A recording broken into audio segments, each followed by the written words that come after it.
name is Carolyn Rogers. I'm the Senior Deputy Governor at the Bank of Canada. It's my great pleasure to be here. I missed all but the very last bit of the first session because I just arrived this morning. So I'm excited to be here.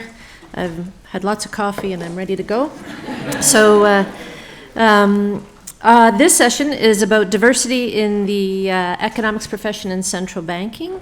And we're going to basically, same rules, same process as the first session. The presenter will have 15 minutes, the discussant will have 10, and then we'll have 5 minutes of questions. And we have 3 papers.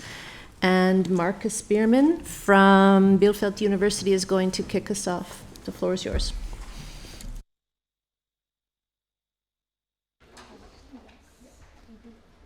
Okay, thank you very much to the organizers for putting my paper on the program.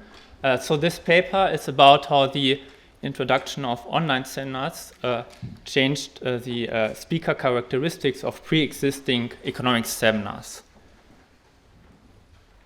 So let us remind ourselves why we might care about the allocation of seminars across different types of speakers. So the economics seminars, they are key means to facilitate interactions within the profession, so to get access to feedback, to build their professional networks, to meet co-authors, potential future co-authors, and to disseminate their research within the profession. On the other side, the hosting institutions, they benefit also through the network externalities, so they get feedback from the speaker on their research, and they are exposed to the state of the art in terms of research. And as we have heard in the keynote address, that there are potential role model effects. So in the economics professions, this paper by Porter and Sarah has shown that when successful alumni visit potential economics undergraduates, female students are more likely to major in economics when they are exposed to successful alumni, and one could imagine that these role model effects also work at a higher level for graduate students and young assistant professors. And so, as we all know, the pandemic forced us to work from home on a large scale, and the team by Nick Bloom and co-authors predicts that this has some permanent component. And so we were all forced to experiment with this software such as Zoom. And the biggest innovation in terms of scientific communication was the switch from in-person seminars and conferences to online seminars and conferences. And so in this project, I focus on the switch of pre-existing economics seminars to the online mode and look at how this has affected the speaker characteristics. So when you think about your own travel to this conference, you probably spent, so I myself will spend 3 days of traveling to this conference and participating, while if we had done this online, I would probably have spent half a day for this. So there's a massive reduction in the opportunity costs of attending and presenting when we are in the online setting. And so for a seminar, the typical cost of presenting in person is like 2 days of travel relative to a few hours of online presentations. So what I do in this paper is to collect a comprehensive data set of 20,000 seminars for 5 academic years between 2018 and 2022 for 270 institutions. So these 270 institutions are driven by the availability of data out of a list of 1,000 institutions, so universities primarily, but also central banks. And I complement the data on seminars with speaker characteristics such as their gender, proxies for productivity, and their academic age when they did their PhD. And the 2 main findings in terms of speaker characteristics are that the introduction of virtual seminars decreased the gender inequality, but increased the inequality by productivity. So just to give you some headline figures, the likelihood that the speaker was female increased by 7.5 percentage points. This is about a third in terms of the pre-COVID average, which was 22%. And then there are these superstar effects, given that the opportunity costs were lower. A small share of economists captured a disproportionate fraction of seminars. So I find these productivity effects across different margins. So the speakers had higher citations, better publication records. And just to give you one headline figure, the average rank of the speakers institution decreased by 8 positions. So like the top institutions like Harvard, they are ranked first. So the average quality of the institutions of the speaker increased. So given the theme of this conference, I will from now on just focus on the gender effect in the remainder of the discussion of the empirical results. Okay, so then let us jump into the empirical analysis. Let me introduce some notation. H denotes the host institution, S the seminar series, and T the academic year, and I a seminar talk.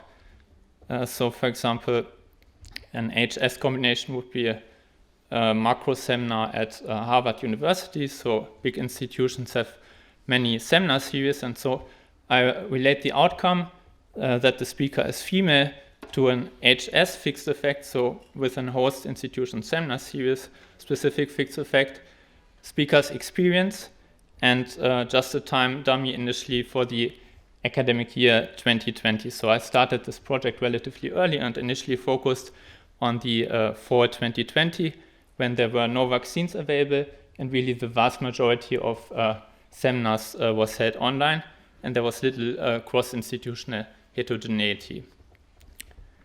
And here are the results. So as I've already said, the baseline estimate is a 7.5 percentage point increase of the likelihood that the speaker was female relative to the pre-COVID average. And there are two channels that we can think of in terms of theory. So we have this geographic flexibility, where we would expect that more flexibility increases the supply of women. And as you can see in this plot, that plots the densities of female speakers and male speakers during COVID relative to pre-COVID. As we can see in this middle segment between 1,500 and 5,000 kilometers, that the blue lines deviate much more than the red lines. And so this suggests that for medium length distances, there was a larger geographic friction for women to present in person, as we see this positive and significant interaction term between distance and the supply of female speakers.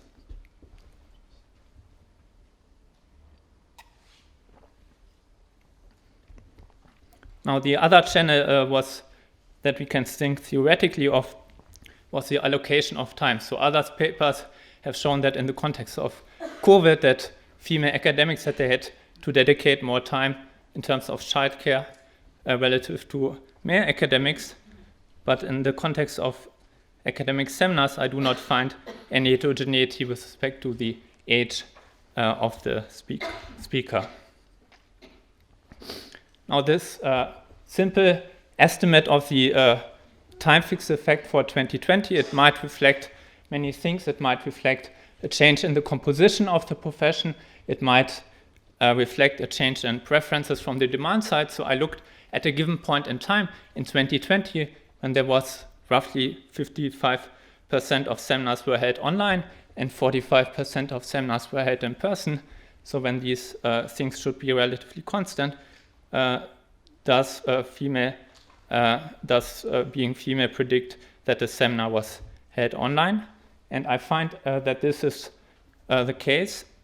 So after controlling for the travel distance and potential bilateral travel frictions to host country and speaker country fixed effects, I find that when the speaker was female, the likelihood that the presentation was held online was 4.8 percentage points higher. And so this table shows you then how things evolved after 2020.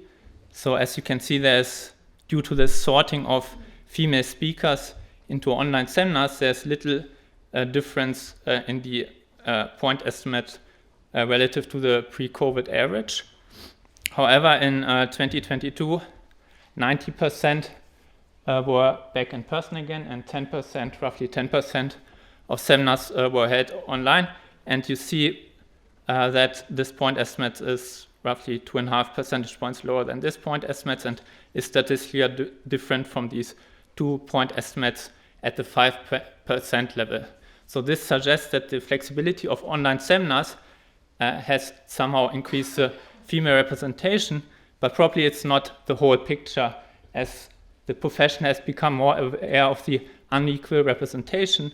There have also been efforts made during that time to increase the female representation in seminars, and that could be reflected in this relatively high point estimate also when 90% of seminars were back in person again.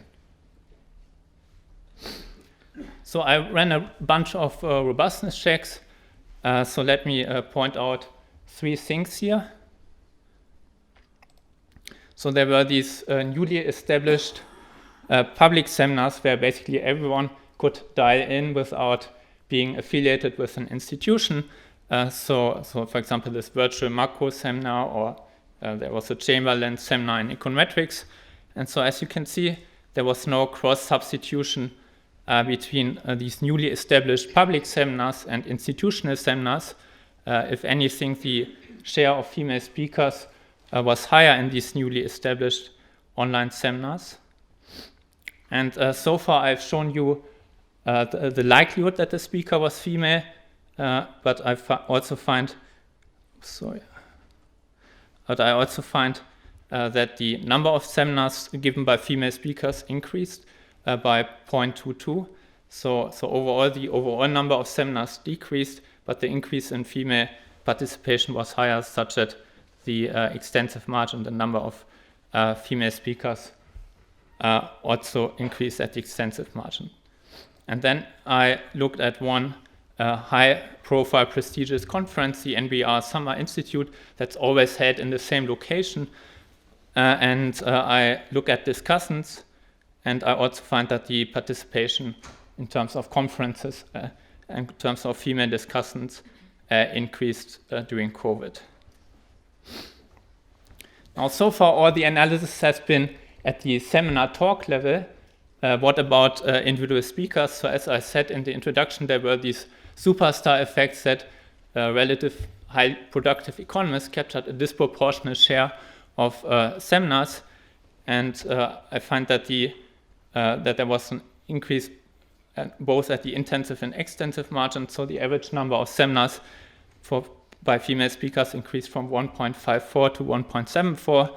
The share of women with 3 or more seminars increased from 6.7 percentage points to 9.4 percentage points. And the number of female speakers at the extensive margin increased just by 2.6 percentage points during 2020. Okay, then let me conclude. So I used the presentation from a year ago. So when I was believing that the widespread use of online seminars would have some permanent component. By now, I think the vast majority of seminars and conferences are back in person. So I've not yet quantified the full extent for 2023, but still there are some newly established conferences and seminars that carry on even in a post-pandemic world. And my main findings are that this COVID-19 shock in terms of seminar representation of economic seminars, that they increase the inequality in favor of stars within the profession, but reduce the gender-specific inequality, and that this flexibility, geographic flexibility, could increase the representation of female speakers in economic seminars. However, as we are all here gathering to benefit from the network opportunities, it's a balancing act, as we are missing out these positive externalities in an online setting. And so let me thank you for your attention, and my 3 research assistants for helping me with collecting the data.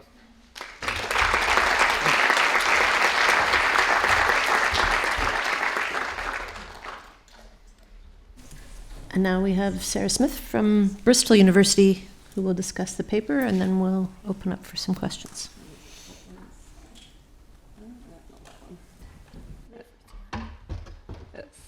Sorry.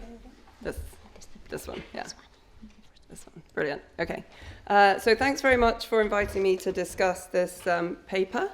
It gives a really interesting insight into the effect of a major supply and demand shock on departmental seminars. So I'm going to try and, so this paper is already accepted and forthcoming in the European Economic Review, which is great. So I'm going to have some less kind of referee style comments and more some sort of general reflections, I think. So it's a reflections on the paper rather than a discussion of the paper because it's already forthcoming.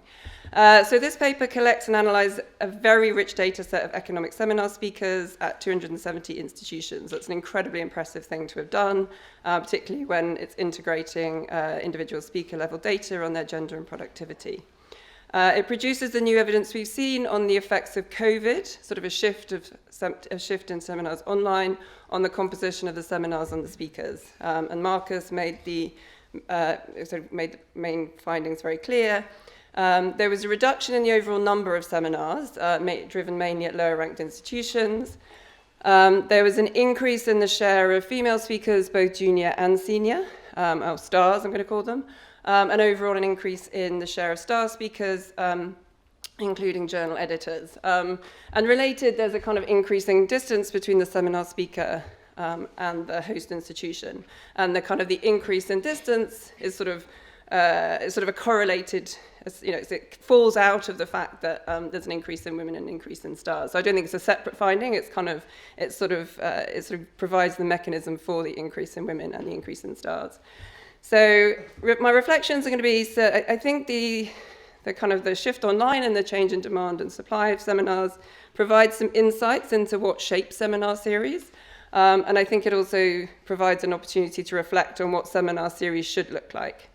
So seminars play a very important role in academic life. And alongside Marx's talk, we're also aware of the sort of seminar collective who are looking at dynamics within seminars, but the composition of seminars, who is speaking, is important. So seminars have benefits for the speaker. The speaker can receive feedback, raises their profile. It's very important as an academic. You're basically your own brand, and also allows them to make connections, which are going to lead to collaborations and publications.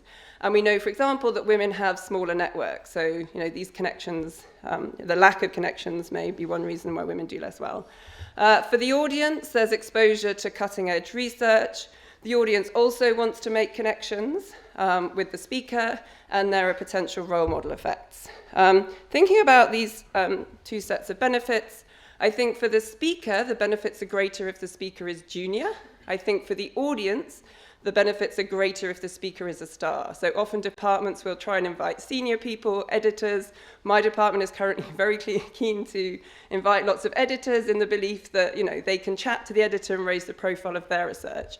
So the department wants a senior speaker, but the benefits of the speakers are greater if the speaker is junior. So I think when we come back to the welfare implications, we need to think not only about the gender balance, but also the mix of junior and senior seminar speakers.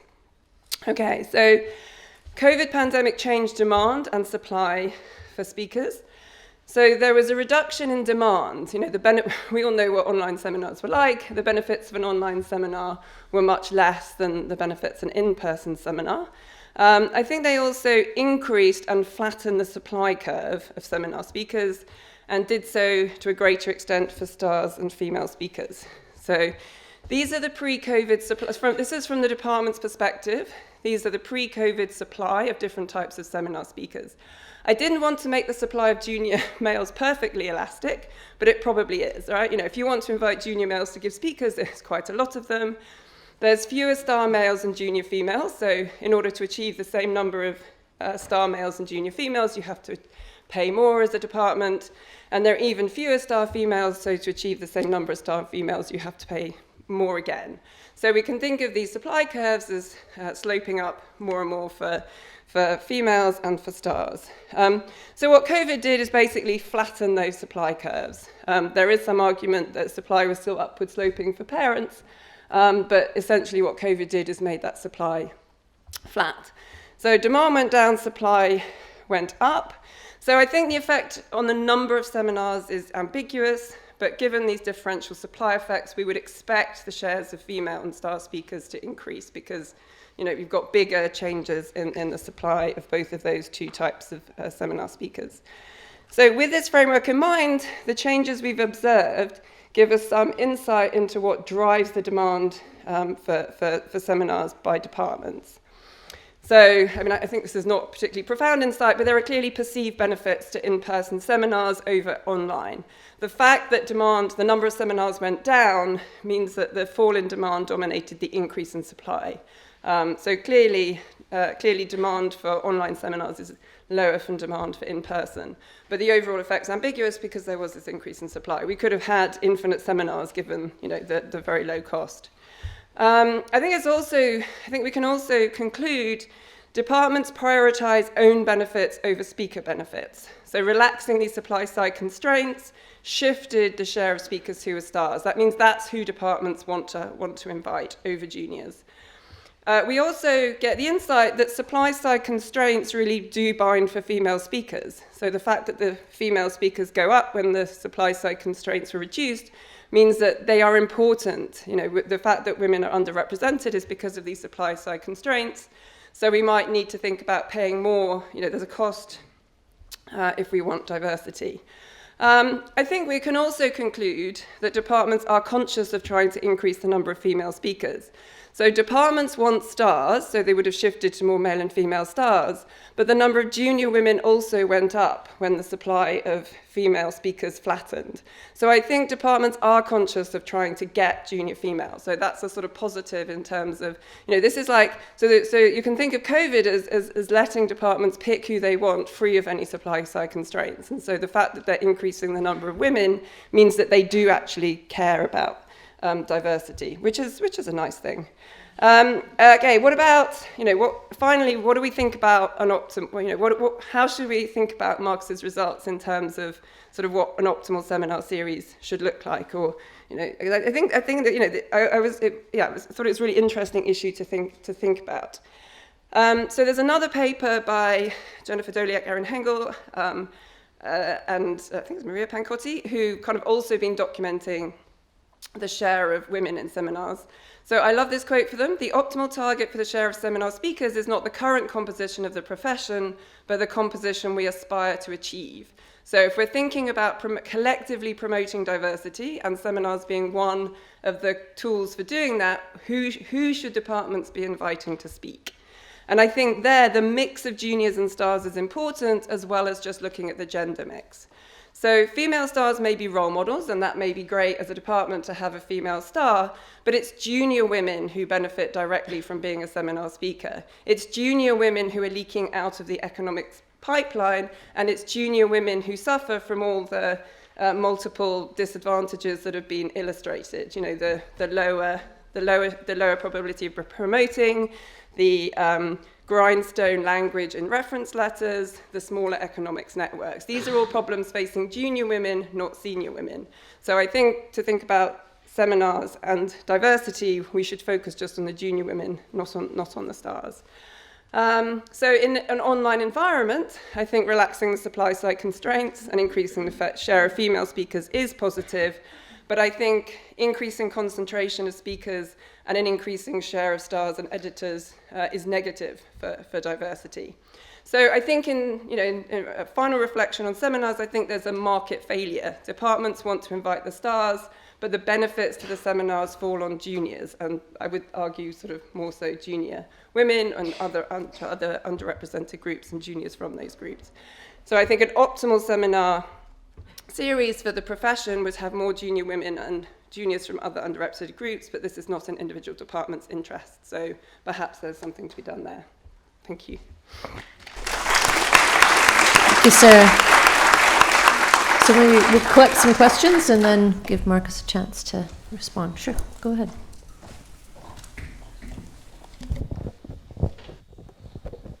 Hello, thank you very much for the presentation, and the discussion was great. I have two questions for the presenter. The first one is, we discussed about departments, but are you looking only at academia, or also you cover other type of institutions or public sector? Because there could be some differences there as well.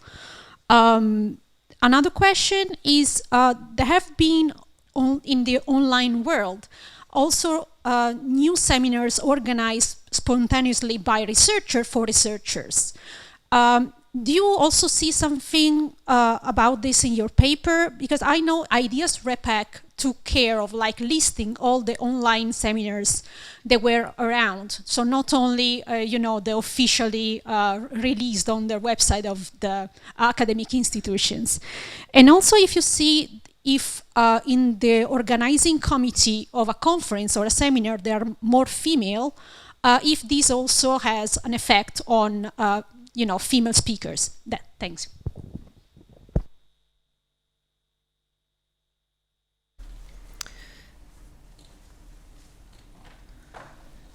Megan, go ahead. Thank you. And this may be outside. I'm going to start by saying I'm not an economist. And so maybe this is outside the scope of some of the data you looked at, and perhaps the reflection is more anecdotal. But I'm interested in the angle of there's obviously some selection involved in curating the list of speakers at seminars. And I'm wondering two things. One is there a difference in the types of topics that are attractive and are more likely to be covered by women? And is that seen either in the data or anecdotally? And the second part would be, are you able to disaggregate the data of women, even women who are superstars, to see if there's other dimensions of diversity, or is that more so a homogeneous group?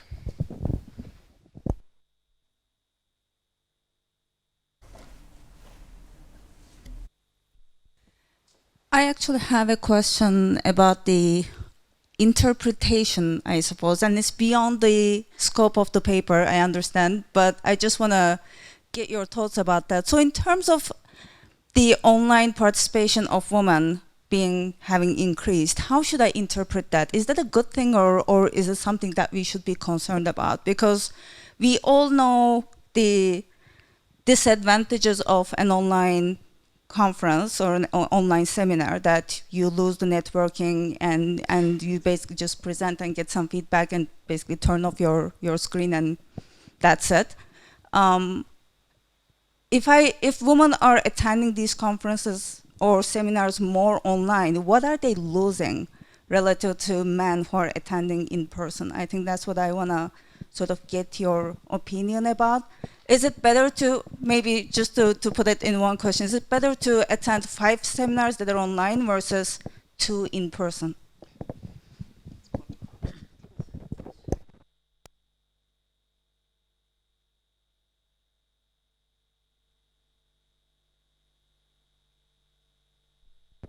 Thank you. Really interesting paper and topic. I was just kind of thinking at the start of the presentation, the pandemic kind of co-occurred with this very aggressive push, I think, for diversity and inclusion, not just on gender, but also minority issues, I think, across the board and across sectors. So have you thought about kind of what are the external drivers that could be, say, increasing demand for female speakers, or, you know, in another world, black speakers or other speakers of minority background? And sadly, would that kind of fade over time where the buzz fades? So I was just thinking about, like, it wasn't just COVID, right? It was also everything that we were seeing in the D&I space. Have you thought about that?